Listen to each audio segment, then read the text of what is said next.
How to add memes to videos in CapCut. In this quick video tutorial, I'm going to simply show you how to add memes to videos in CapCut. Now, you must have seen some videos who actually have memes on their video.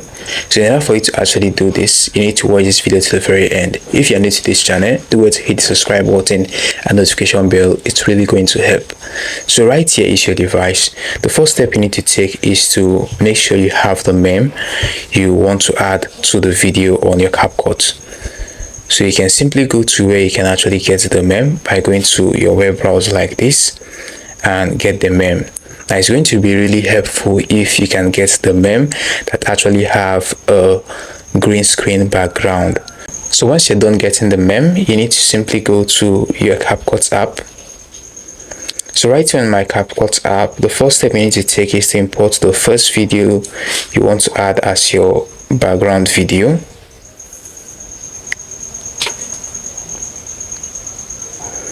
So right here is the video. The next step you need to take is to add the meme.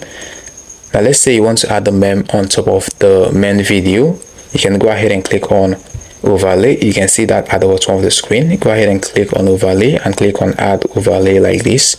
Then go ahead and select the meme you have on your device.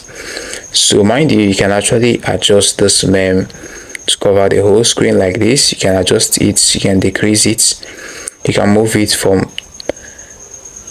the top to the bottom and to different edge of the screen. So right here, let's say you want it to be at the middle, for example.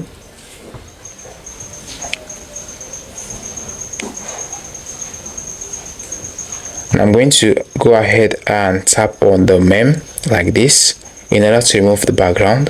Now scrolling at the bottom of the screen, you're going to see where it says remove BG. So you need to click on that and click on auto remover. Looking here, you can see that I've been able to remove the background. So this is the meme,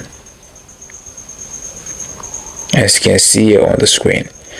So this is how simple it is to add meme to videos in CapCut. Hope you found this video helpful. Now hit the like button, subscribe and hit the notification bell for more helpful tutorials like this. See you in the next one.